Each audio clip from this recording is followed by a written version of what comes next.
Political news, sports news, crime news કે તમારા રાજ્યના સમાચાર, હવે દરેક ખબર પર રહેશે અમારી નજર. ગુજરાતનો સર્વશ્રેષ્ઠ ન્યૂઝ ચેનલ.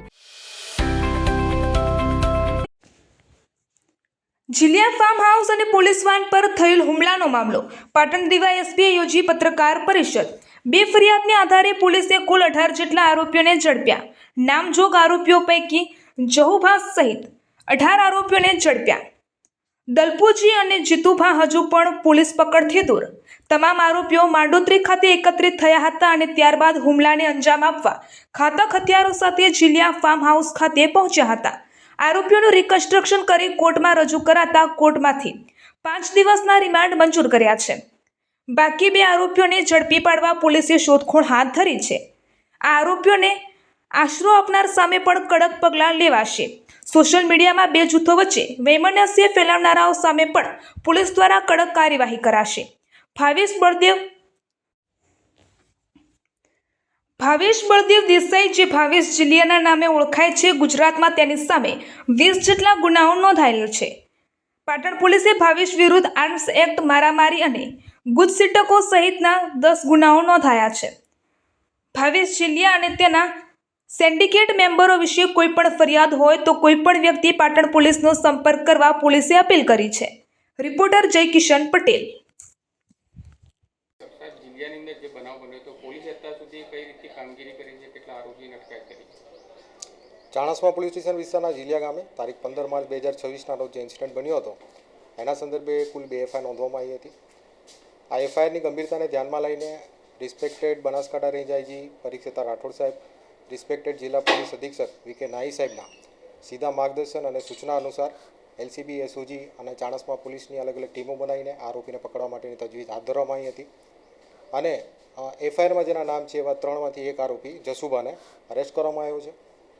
આ ઉપરાંત કુલ 17 અજાણ્યા ઇસમોને પણ અરેસ્ટ કરવામાં આવ્યા છે. આમ કુલ 18 આરોપીની અત્યાર સુધીમાં અટકાયત થઈ ગઈ છે.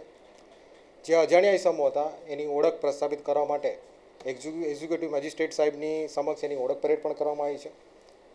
આ ગુનાના પ્રાથમિક ઇન્ટ્રોગેશન દરમિયાન એવું જાણવા મળ્યું હતું કે આ ગુનાને અંજામ આપતા પહેલાં આ બધા લોકો માંડોત્રી ખાતેના ફાર્મ હાઉસ સાથે એકઠા થયા હતા અને ત્યારબાદ એક કોન્સ્પિરસીના ભાગરૂપે અલગ અલગ વ્હીકલમાં સવાર થઈને પ્રાણઘાતક હથિયાર લઈને આ જે ઘટના છે એના અંજામ આપવા માટે નીકળ્યા હતા.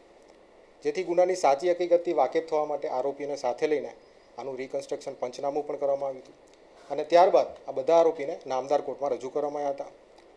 જે પકડવાના બાકી આરોપી છે એની તપાસ માટે નામદાર કોર્ટ પાસે રિમાન્ડની માંગણી કરવામાં આવી હતી અને નામદાર કોર્ટે અમને 5 દિવસના રિમાન્ડ આપ્યા છે. આ રિમાન્ડના સમય દરમિયાન જે પકડવાના બાકી આરોપી છે એની શોધખોળ કરવામાં આવશે અને તમારા માધ્યમથી હું લોકોને જણાવવા માંગીશ કે આ જે આરોપી છે એને કોઈ પણ શેલ્ટર આપ્યું હશે, મદદગારી કરી હશે તો એના વિરુદ્ધ પણ કાયદેસરની કાર્યવાહી કરવામાં આવશે. બીજું, પોલીસની સાયબર સર્વેલન્સની ટીમને એવું ધ્યાનમાં આવ્યું છે કે અમુક લોકો સોશિયલ મીડિયાના માધ્યમથી આ ઘટના સંદર્ભે 2 જૂથો વચ્ચે વૈમનસ્ય ફેલાવવાનો પ્રયત્ન કરી રહ્યા છે. તો આપના માધ્યમથી જણાવવા માંગીશ કે ભારતીય ન્યાય સંહિતા મુજબ આવું કોઈ કૃત્ય કરતું હોય તો એક ઓફેન્સ બને છે અને સાયબરની ટીમ એના સર્વેલન્સમાં છે. પોલીસને આવી કોઈ વસ્તુ ધ્યાનમાં આવશે તો એના વિરુદ્ધ પણ કાયદેસરની કાર્યવાહી કરવામાં આવશે. કોઈ કાર્યવાહી કરવામાં આવશે કે જે રીતે સોશિયલ મીડિયાની અંદર વર્ગ થાય રીતના વિડીયો અપલોડ કરી રહ્યા છે? ભાવેશ બળદેવભાઈ દેસાઈ, કે જે ભાવેશ જીલિયાના નામથી ઓળખાય છે, એની વાત કરીએ તો ગુજરાતમાં એના વિરુદ્ધ ટોટલ 20 ઓફેન્સ રજીસ્ટર થયા છે. પાટણ પોલીસની વાત કરીએ તો પાટણ પોલીસે એના વિરુદ્ધ આર્મ્સ એક્ટ, મારામારી અને ગુજસિટોક જેવા ગંભીર ગુનાઓ સહિત કુલ 10 ઓફેન્સ રજીસ્ટર કર્યા છે.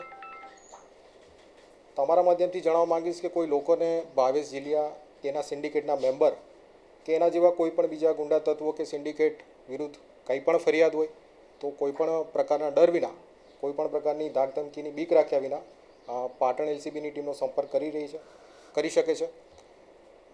એ કટ કરી નાખજો. એ આપણે